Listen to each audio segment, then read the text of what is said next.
यहाँ आने का मेरा जरा भी मन नहीं था।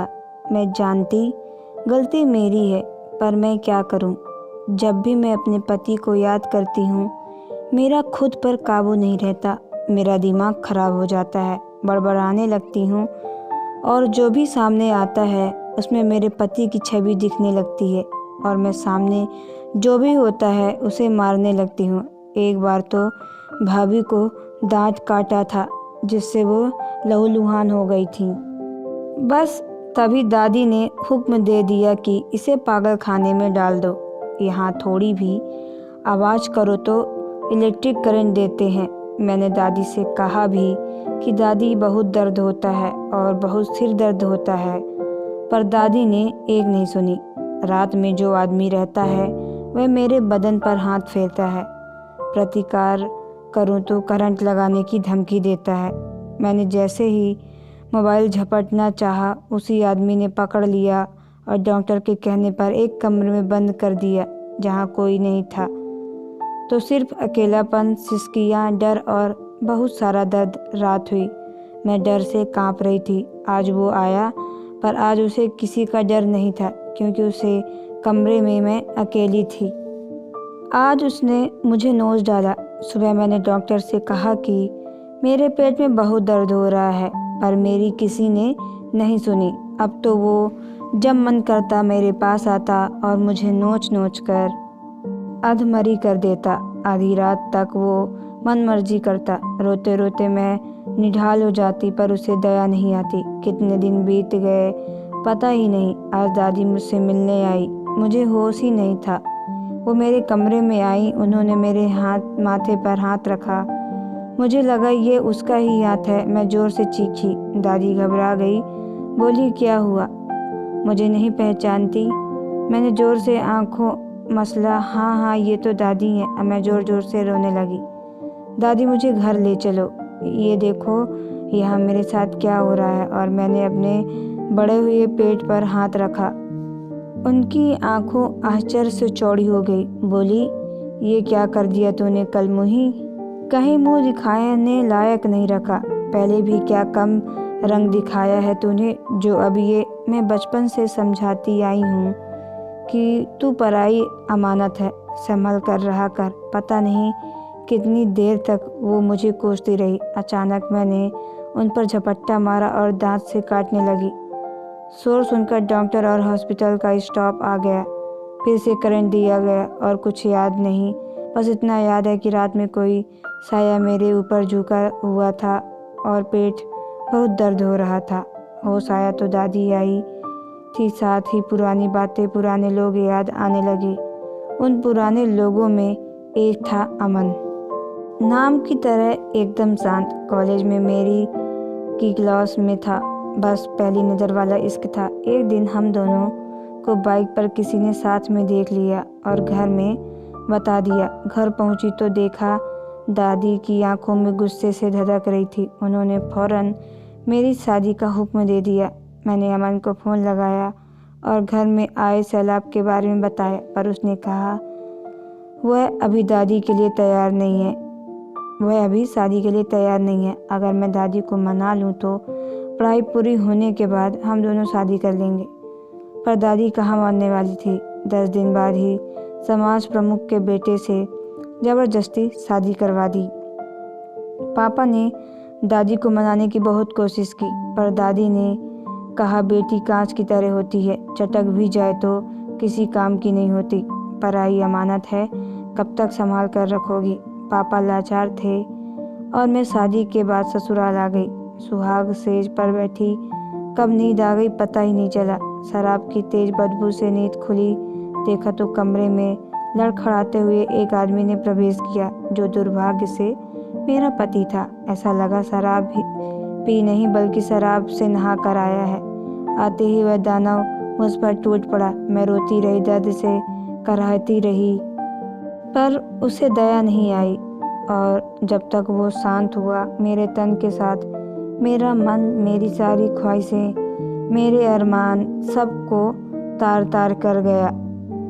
उसका किसी लड़की से प्यार था और वह उसे धोखा देकर अपने प्रेमी के साथ भाग गई। उसकी बेवफाई को याद कर वह रोज़ शराब पीता था और अब तो वह पति होने के नशे में चूर हो गया था। एक तो शराब का नशा, ऊपर से मेरे मालिक होने का नशा।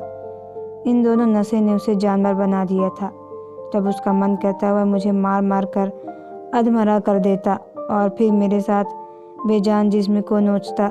दादी से कहा तो बोली पति परमेश्वर होता है और परमेश्वर जो करता है सही करता है। शरीर के जख्म दिखाए तो बोली जो भाग्य में लिखा होता है उसे सहन करना ही पड़ता है। इसी तरह दिन बीतते रहे। मेरा दिमाग अस्थिर हो रहा था। मैं अकेले में बड़बड़ाने लगी। रोज घर में कोहरम मचा होता।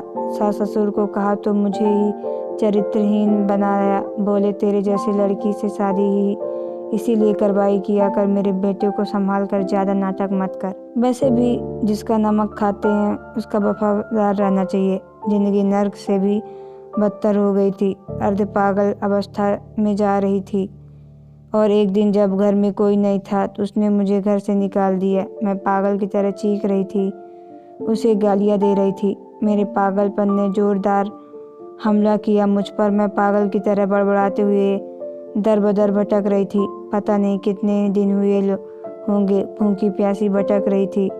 अचानक पापा ने मुझे देखा और मुझे जोर से झकझोरा, और क्या गुड़िया, तेरी ये हालत कैसी हो गई? शायद उन्हें दादी ने कुछ नहीं बताया था। उन्हें देखते ही मेरे आंखों में आंसू बहने लगे। पापा, मुझे हॉस्पिटल से दवाइयाँ शुरू हो गई, परंतु मेरी मानसिक हालत बाद में बद से बदतर होती जा रही थी।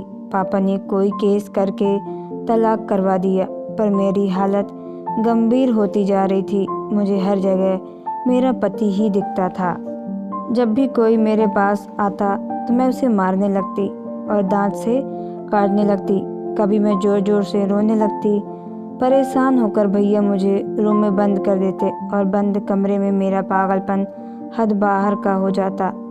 घर में सब मेरे पास आने से घबराने लगे। ऐसे में दादी के दिमाग में किसी ने भूत प्रेत को शंका डाल दी। किसी तरह पापा को मनाकर मुझे अंगोरी बाबा के यहाँ ले गए। वो बाबा खुद ही प्रेत जैसा ही दिख रहा था। वहाँ वह सभी बीमारों को चाबुक मारता था।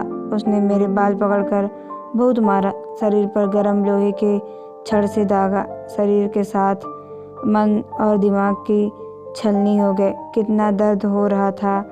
दादी को भी मुझ पर जरा भी दया नहीं आई। वो बस दोनों हाथ जोड़े बैठी थी। मेरे सोचने समझने की शक्ति फिर जवाब दे दिया और मैंने अंगूरी बाबा पर ही हमला कर दिया। किसी तरह शांत करवा कर घर लाया गया। इस घटना के बाद मेरा पागलपन और बढ़ गया। इसी बीच पापा का देहांत हो गया और कुछ समय के बाद मुझे पागल खाने में भर्ती करा दिया गया। यहाँ रोज करंट दिया जाता है। करंट के बाद पूरे शरीर में बहुत दर्द होता है।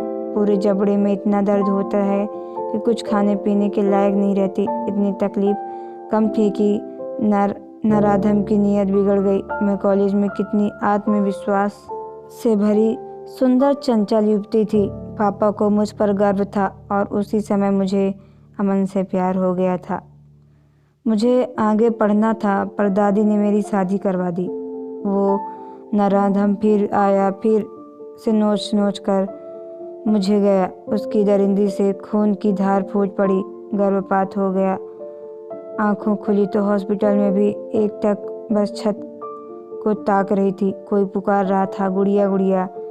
आवाज़ की दिशा में देखा तो भैया खड़े थे सामने। मैं बस उन्हें देखती रही। उन्हें हॉस्पिटल से फ़ोन गया था। उन्हें पता चला कि उस नराधम ने मेरे साथ कितनी ज्यादती की थी। वो बहुत दुखी थे और माफ़ी मांग रहे थे। मुझे माफ़ कर दे गुड़िया, मैं तेरी कभी रक्षा नहीं कर सका। अब मैं तुझे वापस वहाँ नहीं जाने दूँगा। मैंने भी वादा किया कि भैया मैं पूरी कोशिश करूँगी कि मैं पागलपन वाली हरकत ना करूँ। मेरी घर से ही दवा करवाने के लिए भैया ने डॉक्टर को मना लिया। थोड़ी ताकत इकट्ठा करके मैं उठी। देखा कि सूरज डूब रहा था, पर मेरे लिए सूरज कल का एक नया सवेरा लेकर आया। फिर से जीवन जीने के लिए मैं पूरे मन से अपना आत्म मनोबल बढ़ाने लगी और मन ही मन दोहराने लगी, मैं हार नहीं मानूंगी। दोस्तों, आपको ये स्टोरी कैसी लगी कमेंट बॉक्स पे ज़रूर बताएं। अगर आप मेरे चैनल पे नए हो चैनल को सब्सक्राइब कर लें और बेल आइकन को प्रेस कर लें ताकि आने वाली वीडियो का नोटिफिकेशन आपके मोबाइल पे सबसे पहले पहुंचे। तो चलिए मिलते हैं नेक्स्ट वीडियो पे। Okay bye, take care. तब तक आप लोग अच्छे से रहो।